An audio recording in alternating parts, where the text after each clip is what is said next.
Definitely learning, and I have a friend of mine that's a sommelier, and she was like adamant about the fact that it's like you can educate your palate, like you can come to appreciate things. Because my default, again, is not that. You know, like a lot of times when people are like, oh, I taste hints of, flower blossoms in the breeze off the cliffs. And I'm like, I taste Scotch. That can be your tasting note. But what kind of flower? I taste tulips. What do you taste? That's true. Except the smokiness and the peatiness, like the heavy flavor, like the things that like you really hit with a hammer. Those I know. Yeah. But even those, like if you have a variety of those, if you taste like a different, like a series of them, then it's like they're all very different. You know, it's like they're not all the same. They're definitely different. They're definitely different. The first one gets a thumbs up. Thumbs up? Mm-hmm. Okay, there you go. That was recommended. It was a very satisfied. That was a satisfied exhale you gave. So you think I'm just being nice by saying thumbs up because we may get to one that I'm like boo. It's honest opinion is important. It's true. The Fettercairn might not be to everyone's taste. Well, so we talked about. I don't believe we were rolling yet when you said we weren't really doing much of the peatiness. Were we rolling? What we talked about? I can't remember. Yeah, but we're not doing a lot of peated stuff today. Well, no. Yeah. Good, because if we were doing the peat, you'd see me over here with my Gwyneth Paltrow polite, condescending smile of like, that's an experience. And again, if you don't like any of these whiskeys, we'll be more than happy to. No, so far we're winning. Okay. So far we're. This one I think you're going to like as well. This is possibly the prettiest distillery in all of Scotland. It's Edradour. It's very small. They make about 90,000 liters a year. And it is kind of down in this sort of region here, kind of there, south of the Carringorans and north of the Glasgow, Edinburgh area. It's owned by Signatory, so this independent bottler bought the distillery. I think, is this the one? Yes, at one time this was owned by the New York Mafia. And I'm sure they have no more stake in it now. No, they sold it all to Signatory. Unless Signatory is the Mafia. Shh, don't say that on the internet. I don't. That's not who they are. No, they're lovely people. And this is 46%, and it is 10 years old. Highland single malt Scotch. Single malt Scotch. And we... So again, my understanding is all Scotches are whiskey, but not all whiskeys are Scotch. Is that correct? That is correct. Yeah. I'm learning. Scotch must be matured in oak casks for 3 years and a day in Scotland before it's considered Scotch. So it is like you can only make Scotch in Scotland. Same way champagne technically is only from that one area. That one area. So everywhere else it's just sparkling wine. Right. Yeah. They're like, it's champagne, and they're like, it's not though. And like Frankenstein is the name of the guy who made Frankenstein, not the monster. Excuse me. Knowledge is knowing that Frankenstein is really the monster, but wisdom is knowing that Frankenstein is really the monster. I think you have to call it Sparkling Frankenstein. Frankenstein? I mean, is that the Twilight reboot? That's the Twilight reboot. My Frankenstein sparkles in sunlight. I don't know what yours does, but or in fire, I guess. Oh, fire makes me sparkle. Fire, sparkle, fire, sparkle. Right? You just don't hate if it's like glitter in it. That's how you ward them off. Too sparkly. Gets everywhere. Gotta get glitter off. What a delightful tangent. Yes. I'm learning all sorts of things. You knew what this was when you invited me. Yeah, no, we did. Yeah. Actually, he may not have, but you, Justin, knew what this was. Well, I think I've seen one episode or two episodes, right? We watched a few. We watched LA by Night, so. Because we do some streaming, and it's good to watch other streamers and see what they're doing. To learn from the best. Exactly. This is darker. This is a bit darker. This is a lot darker. Yeah. Ooh, it smells a lot stronger. It's only 3% stronger. It's odd to me because I just had a whiskey that was 68%, a bourbon, and I could not tell it was 68%. That's the danger. Yeah, when you're like, no, I'm fine. It's narrator voice, great. You were not fine. And then, I was in the Caribbean once, and they have something there called a Puncheon rum, which is 180 proof. That's literally what it's called. And like the bottle is all like plain, it's just a white label and that's all it says. It's very much like you knew what this is. Yeah. Like you knew what you bought. Like you wanted a fight. Right. Like, this will get you into a fight. Thunderbird or like 2020 or something. Yeah, there's like no presentation, no sass. And 100, like it's so strong, you could put your finger in it and it would absorb through the skin, like you would get tipsy from it. And the bartender was telling us that it's like when the alcoholics there, when they get to the point that that doesn't work anymore, they start breaking into the hospitals for the medicinal alcohol that's 200 proof. It was firewater. Like there was no mistaking that you'd just been assaulted by an alcohol. I have to say, so far I really like this. This is different. Like there's something different going on in this, like a maple or like a syrupy. Yep.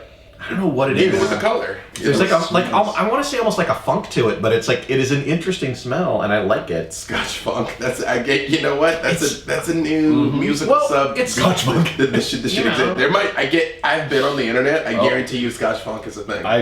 It's like almost like an umami, like real good Chinese food has like a funk to it. You know what I mean? Like that sort of. Kind of reminds me of that. I mean, I would like say pungent, but pungent's got a very negative connotation that I don't mean. Organic in a good way. It's like vegetation that's been in the forest and it's starting to rot a little bit, maybe. You do know that hey, a deer. What? A freaking deer's walking by. They walk back and forth all day. Like, y'all, internet, I'm not making this up. It's like freaking Bambi is right over there, just like walking by, like, hey, I also like, Scotch. Yeah. Yeah, she's looking right at us, like, oh, hey, bro. I'll cut in the Nest camera to show everyone. Exactly. Sorry, I was going to say, you said it smells like decomposure. I'm like, you do know that fermentation is a vital component of making alcohol. Yeah. like something has begun to turn in this bottle. It's a bunch of biological creatures like changing stuff. I mean, it could be one of the staves of the cask was a little bit and imparted this flavor. I do have another noob question then. Again, sorry. I realize that we're doing a drinking show, but I could be doing literally anything. And if a deer just rolled by, I would be like, wait, what? Yeah. Is there any correlation to particular vegetables being used that make it Scotch, or is it just the process? It's just the process. You can only have barley, water, and yeast in the product. That's all you put in. Barley water. So it's like there is no potato Scotch. Like you can make like That's potato whiskey. vodka, I think. Right. Exactly. Well, but yes. But yeah, that's right. Okay. But anything that has a starch that can be converted to sugar, you can make into an alcohol, as people all over the world have done everywhere. Literally. So. There's that deer. Yeah. Oh yeah, you thought I was like. No, I knew you were serious, but now it's in my eye line. So. Right. It was like the Phantom. It's like just hanging out back there. It's just having a lie down. Yeah, it is just like chilling. It's like, don't mind me. That's my DD. That's my designated deer to get me home. Like she's gonna be like, jump on it. Yeah, she's like, you'd break that thing in half. That's a tiny little deer. That is a small deer. Have you tasted this yet? Oh yeah. Oh yeah. Mm-hmm. Oh, that's very really nice. Yeah, that's very nice. I like that a lot. It says natural color.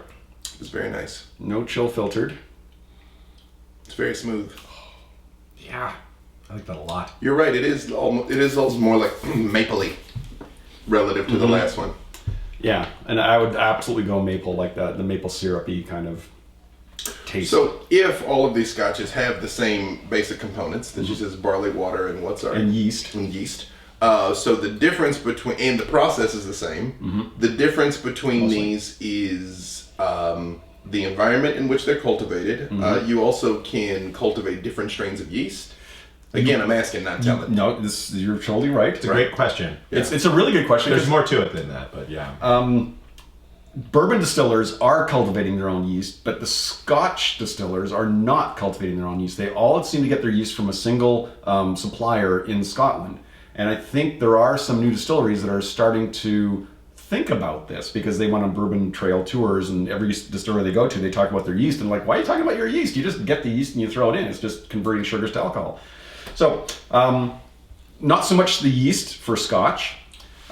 They say the water source is part of it, and the barley itself, how fresh or where it comes from might influence it a bit.